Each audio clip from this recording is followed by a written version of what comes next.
Hey guys, this is Arjun Suri और आज की वीडियो में हम बात करेंगे कि यार स्टैक की मदद से हम क्यू को कैसे इम्प्लीमेंट कर सकते हैं। ओके, तो यार ये वाला क्वेश्चन भी बहुत बेसिक सा क्वेश्चन है। तो स्टैक इम्प्लीमेंटेशन की सीरीज में अगला ये वाला मैं करवाने वाला हूँ। तो इस क्वेश्चन को देखते हैं यार कि क्या चल रहा है इसमें। तो सबसे पहले यार इस क्वेश्चन को सॉल्व करने के लिए हमारे पास दो अप्रोचेज है। अप्रोच वन और अप्रोच टू मैंने लिखी हुई है। ठीक है, तो अब इसमें हमें करना क्या है। सबसे पहले अप्रोच वन को अपन देखते हैं। तो अपना मेन एम क्या है कि यार अपन को क्यू की जो फंक्शनैलिटीज है, क्यू की फंक्शनैलिटी बेसिकली क्या होती है कि first in first out. Okay, तो कोई भी डेटा अगर हम पहले डालेंगे तो वो पहले ही निकलना चाहिए क्यू से बाहर। तो उसके अंदर कुछ ऑपरेशंस होते हैं यार। एन क्यू ऑपरेशन होता है, मतलब क्यू में हमने कोई डेटा डाला, और फिर डी क्यू ऑपरेशन होता है कि क्यू से हमने कोई डेटा निकाला। ओके, तो ये वाले ऑपरेशन हमें इंप्लीमेंट करने हैं with the help of stack. तो सबसे पहले यार जब भी आपसे ऐसा क्वेश्चन पूछा जाए तो आपको देखना है कि कितने स्टैक में आपका ये क्वेश्चन हो जाएगा। तो सबसे मतलब जो इसका बेसिक आंसर होता है वो 2 स्टैक में, मिनिमम 2 स्टैक में आपका ये वाला क्वेश्चन हो जाएगा। ओके, तो देखते हैं इसको कैसे कर सकते हैं। तो अप्रोच वन क्या कहती है कि यार जो एन क्यू ऑपरेशन है ना, उसको तो हम ऑर्डर एन में करेंगे, और जो डी क्यू है वो हम कांस्टेंट टाइम में करेंगे, यानी कि ऑर्डर वन में। अब भैया ये होगा कैसे, बोल तो दिया आपने। ठीक है, तो अब इसको देखते हैं अपन कि ये कैसे होने वाला है। तो एन क्यू के लिए सबसे पहले मैं यहाँ पे 2 स्टैक बना देता हूँ। ठीक है, तो ये 2 मैंने स्टैक बना दिए। अब मैंने बोला कि यार मेरे पास डेटा है 1 3, सपोज करो 2 7 9।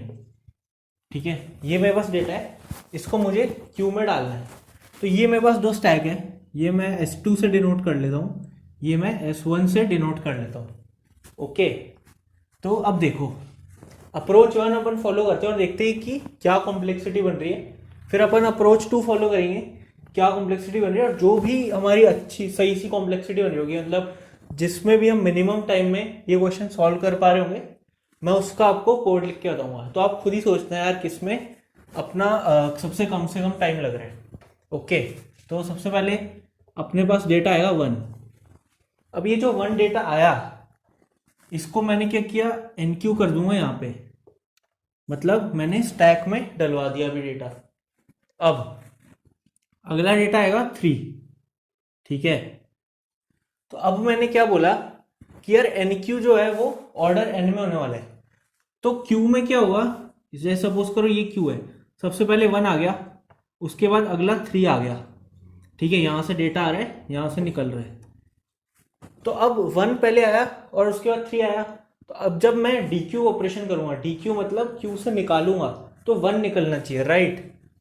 तो अब देखो, अब अगर सपोज करो 3 को भी मैंने यहाँ डाल दिया, ठीक है, और मैं अगर डी क्यू ऑपरेशन परफॉर्म करता हूँ, तो यहाँ से 3 ही बाहर आएगा। ओके, क्योंकि हम स्टैक की मदद से कर रहे हैं, तो हमें इस पे कुछ खेलना पड़ेगा कि इसको कैसे करें कि डी क्यू जब हम करें तो ऑर्डर 1 में हमें ये 1 मिल रहा हो।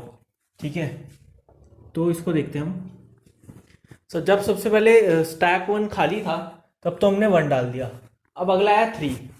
अब 3 को कैसे डालें कि जब अपन डी क्यू करें, मतलब जब अपन निकालें, तो हमारा 1 निकल रहा हो, वो भी कब, ऑर्डर 1 में।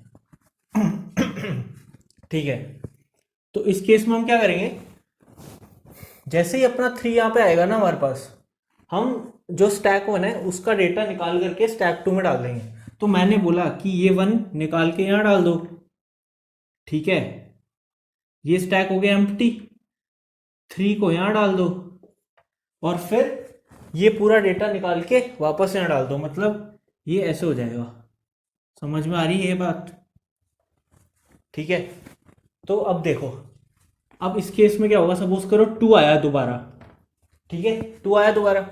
अब 2 जब यहाँ पे आ गया हमारे पास और हमें यहाँ पे डालना है, तो हम इस टैग का डेटा खाली कर देंगे इधर। तो क्या होगा, यहाँ पे आ जाएगा 1, यहाँ पे आ जाएगा 3, और ये स्टैक हो चुका है खाली। एज ऑफ नाउ ये स्टैक हो चुका है खाली। ठीक है, अब 2 को मैंने यहाँ डाल दिया, और वापस से इसके ऊपर डेटा डलवा देंगे। तो आएगा क्या, 3 और 1। ठीक है, और ये S2 हो चुका होगा क्या, खाली। तो फील आ रही है यहाँ पे कैसे चल रहा है, यहाँ पे कैसे कैसे हम चीजें चला रहे हैं, ठीक है। अब देखो, अब मैं मेरे पास 2 का है, अब मैंने बोला कि मेरे को डी क्यू ऑपरेशन करना है, तो ये जो मैंने किया ये एन क्यू ऑपरेशन था जो कि ऑर्डर एंड में हो रहा है। जैसे ही कोई डेटा आएगा सारा S1 का डेटा निकाल के S2 में डाल देंगे, वो डेटा इसमें डाल देंगे, फिर सारा S2 का डेटा निकाल के उसके ऊपर डाल देंगे। तो ये क्या है, ये एन क्यू ऑपरेशन है, ठीक है, जो कि ऑर्डर एंड में हमारा हो रहा होगा। ये बात समझ में आ रही है हमें। अब डी क्यू में क्या है, डी क्यू होना चाहिए ऑर्डर 1 में, ओके।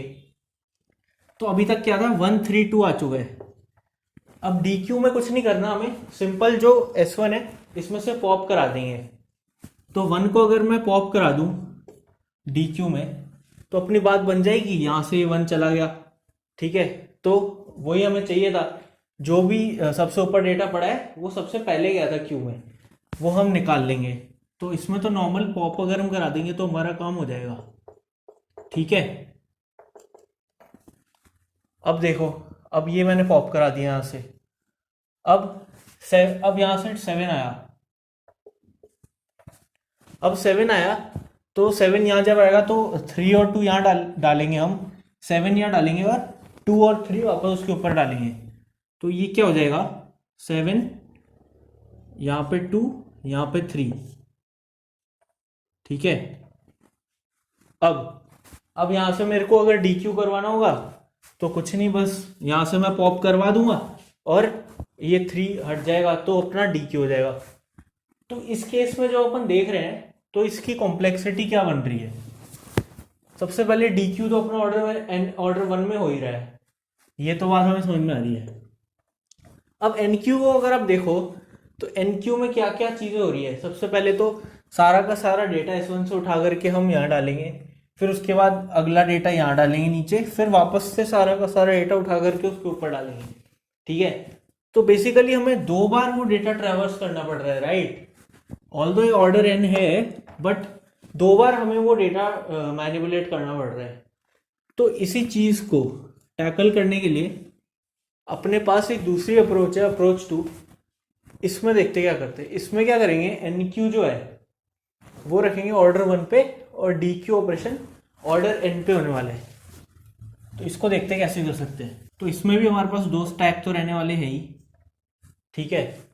तो अब देखो, अब एन क्यू तो नॉर्मली हम स्टैक में डलवा देंगे। सपोज करो यही डेटा ले लेते हैं, 1 आया तो 1 को मैंने यहाँ डलवा दिया, अगला 3 आया तो 3 को मैंने यहाँ डलवा दिया। अब देखो, अब मेरे को बोला कि डी क्यू करो, ओके। तो अब मैं इस स्टैक से खेलूंगा। अब मैं क्या बोलूंगा, डी क्यू बोला ना तुमने, तो सारा का सारा डेटा मैं S2 को चेक कर लूंगा कि अगर S2 खाली है ना तो सारा का सारा डेटा इसमें डलवा दो और सबसे ऊपर वाला फेच करके दे दो। तो इस केस में क्या होगा, S2 खाली है जी, बिल्कुल खाली है। तो यहाँ सारा का सारा डेटा खाली करते हैं हम, 3 आएगा, 1 यहाँ आ गया, ये खाली हो गया स्टैक, ठीक है। ये वाला स्टैक हमारा हो गया खाली। अब सबसे ऊपर वाला एलिमेंट हमें फेच करा के दे दो, तो 1 will be fetched from here, okay. तो ये अपना हो गया डी क्यू ऑपरेशन।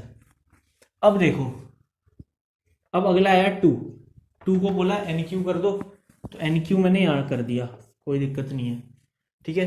यहाँ से 1 निकाल चुके हैं हम।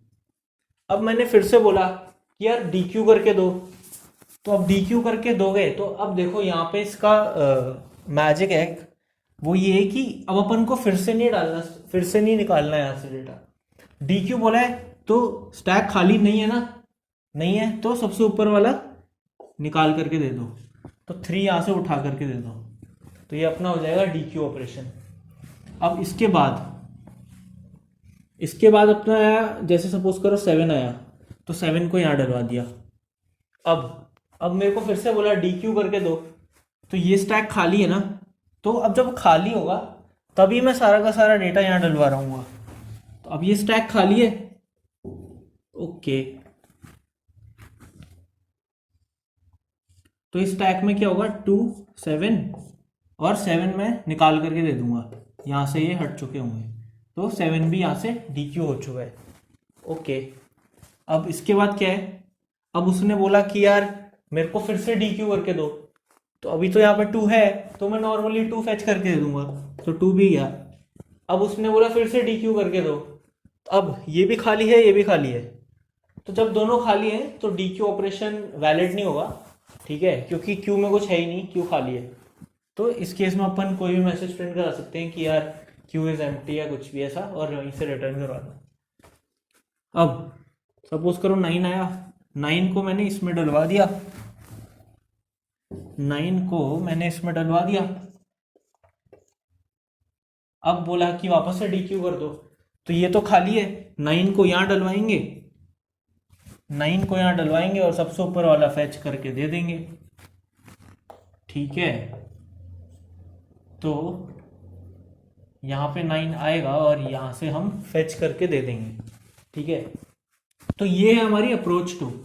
तो अब इस अप्रोच 2 में देखोगे अगर, तो अपना कम टाइम लग रहा है अप्रोच 1 से। वो कैसे भाई, जब भी स्टैक 2 खाली होगा और डी क्यू बोला गया है, खाली उसी टाइम पे हमें यहाँ से डेटा निकलवा के इसमें डालना है और सबसे ऊपर वाला फेच करके दे देना है।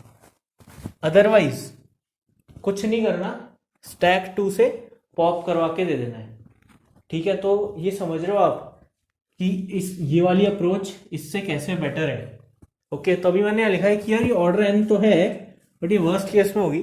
वो वर्स्ट केस क्या है, जब ये स्टैक खाली है, सारा का सारा डेटा एक बार डलवाएंगे और पॉप करके दे देंगे, और जब तक कि ये स्टैक खाली नहीं हो जाता तब तक यहाँ से ही देते रहेंगे डी क्यू के लिए।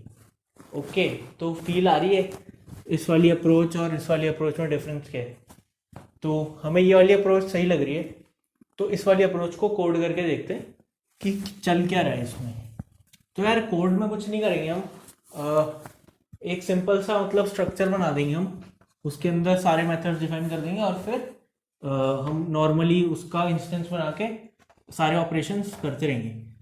तो सबसे पहले मैं स्ट्रक्चर बना देता हूँ, एक स्ट्रक्ट क्यू नाम से ही स्ट्रक्चर बना सकते हैं हम, ठीक है। तो अब इसमें क्या होगा, सबसे पहले तो स्टैक ले लेंगे हम, ठीक है। तो स्टैक हम ले लेंगे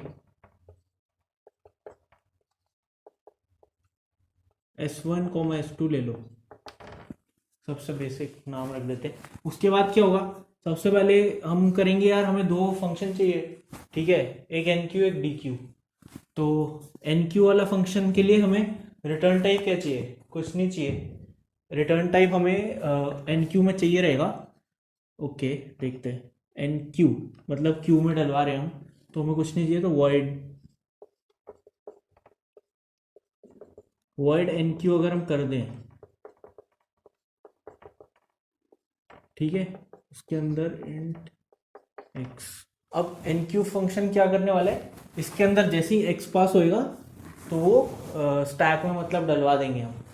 तो अप्रोच 2 में अगर आपने देखो, तो एन क्यू में हम क्या कर रहे थे, कुछ नहीं कर रहे थे, नॉर्मली जो हमारे यहाँ पे S1 था उसके अंदर हम पुश करवा रहे थे अपना डेटा। तो हम यहाँ पे भी वही करेंगे। तो x है, तो यहाँ पे S1 ले लीजिए, S1 डॉट पुश अगर हम कर दें तो हमारी बात बन जानी चाहिए। बाकी इसमें कोई चेंजेस होंगे तो देखते हैं कि क्या और कर सकते हैं हम, ठीक है। एन क्यू हमारा ये था, और डी क्यू के केस में हमें क्या करना था। ओके, तो डी क्यू के लिए हमें जो हमारा रिटर्न टाइप रहने वाला है वो इंट रहेगा, इंट डी क्यू अगर हम कर दें,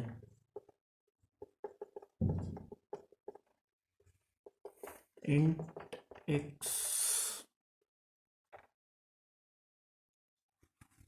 ठीक है। तो डी क्यू में सबसे पहले हम देख लेते हैं कि S2 जो है अगर तो वो एम्प्टी है, इफ S2 डॉट एम्प्टी है,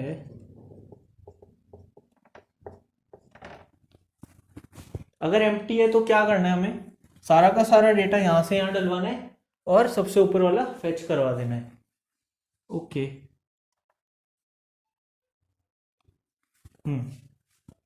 तो अब यहाँ पे फॉर लूप चला सकते हैं हम, फॉर S1 डॉट एम्प्टी अगर नहीं है,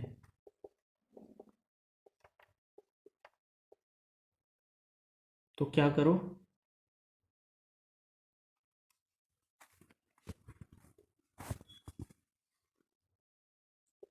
इंट, या नॉर्मल डायरेक्ट भी कर सकते हैं हम, s2 डॉट पुश कर देंगे हम,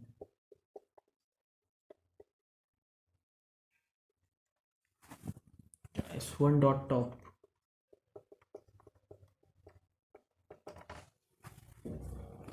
उसके बाद s1 डॉट पॉप अगर हम कर दें तो बात बन जानी चाहिए, ठीक है। तो ये हो जाएगा। उसके बाद जब सारा डेटा डल चुका होगा तब हम सबसे ऊपर वाला निकाल करके दे देंगे। तो S1 के अंदर S1 से खाली होके S2 में जा चुका है और S2 का सबसे ऊपर वाला देना है, ठीक है। तो इंट टेम्प ले लो, इंट टेम्प इक्वल टू, ये S1 था, यहाँ S2 है, S2 डॉट टॉप,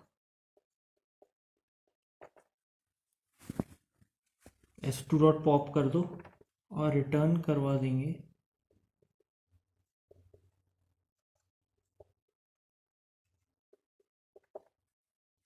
टेम्प को, ठीक है। और ये सब हमारा कब चलने वाला है, जब S2 अगर एम्प्टी है। इससे पहले हम एक और कंडीशन लगा सकते हैं यार, वो कंडीशन ये होगी कि अगर दोनों ही एम्प्टी है, मतलब इफ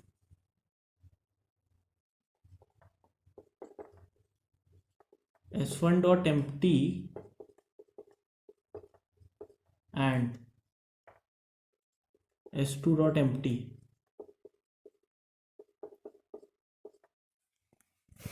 तो क्या कर दो,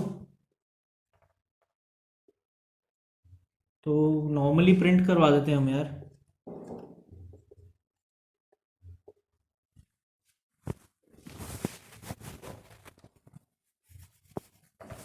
तो हम प्रिंट करवा देते हैं कि D Q is not valid या डी क्यू इनवैलिड।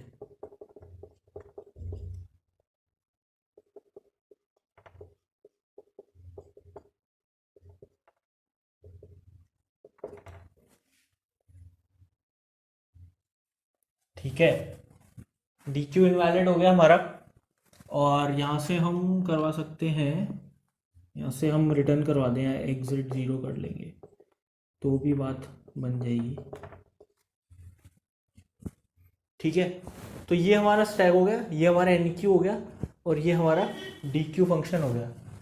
तो अब एक बार इसका इंस्टेंस बना के अपन चेक करते हैं। तो ये सबसे पहले हम लिखेंगे, उसके बाद फिर मेन मेथड हम लिख सकते हैं। मेन मेथड में क्या करेंगे हम, पहले क्यू का इंस्टेंस बना लेते हैं,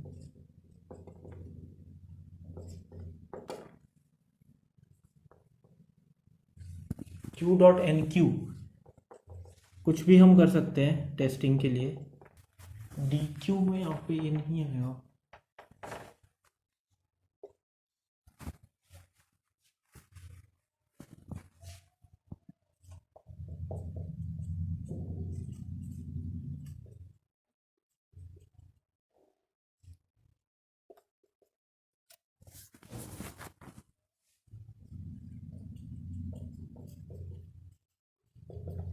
ठीक है। तो ये मेरा टेस्ट डेटा है यार, 1 पहले मैं एन क्यू कराऊंगा, फिर उसके बाद 2 एन क्यू कराऊंगा और फिर डी क्यू, फिर 5 को एन क्यू। तो देखते हैं कि अपना यार एक सही चल भी रहा है कि नहीं, ठीक है। तो सबसे पहले मैंने बोला कि 1 को करा दो एन क्यू, अब 1 इधर जाएगा एन क्यू के लिए, तो S1 डॉट पुश, ये S1 है, ये S2 है। जैसे ही 1 आया वो इधर जाएगा, 1 इधर चला गया, ग्रेट। अगला क्या है, एन क्यू करा दो 2 को मैंने एन क्यू करा दिया, ग्रेट। डी क्यू करा दो, डी क्यू कॉल होएगा, सबसे पहले चेक हुआ इफ S1 भी एम्प्टी है और S2 भी एम्प्टी है, तो ये दोनों एम्प्टी तो है नहीं, तो ये वाली कंडीशन तो फॉल्स हो जाएगी, वो इधर आएगा। If S2 empty which is true, S2 empty है ना अपना, ट्रू, यहां से यहाँ आएगा। अब यहाँ देखो, फॉर S1 नॉट एम्प्टी, अब ये चलते रहेगा और S2 में पुश होते रहेगा क्या, सबसे पहले S1 डॉट टॉप और S1 डॉट पॉप कर दें, तो ये 2 इधर जाएगा, ठीक है, फिर उसके बाद ये 1 इधर आ जाएगा, ये 1 इधर आ गया, ग्रेट। अब उसके बाद क्या है, S2 डॉट टॉप 1 को हमने टेम्प में स्टोर कराया, S2 डॉट पॉप ये गया और टेम्प को रिटर्न करा दिया। तो जैसे ही डी क्यू किया हमने, तो हमारे पास डी क्यू को स्टोर कराने के लिए हम यहाँ पे एक वेरिएबल ले सकते हैं, ठीक है। तो जैसे हमने यहाँ से 1 रिटर्न कराया था, तो यहाँ RES वेरिएबल में 1 आ जाएगा हमारा, ओके। तो ये था हमारा डी क्यू ऑपरेशन। उसके बाद मैंने बोला NQ करा दो 5, तो 5 वापस यहाँ चले जाएगा। अब मैंने आगे बोला कि मेरे को वापस से डी क्यू करा के दो, तो वापस से अगर एक और डी क्यू मैं यहाँ पे लगाऊंगा तो डी क्यू कॉल होएगा, ये वाली चीज़ तो फॉल्स होने वाली है, ओके।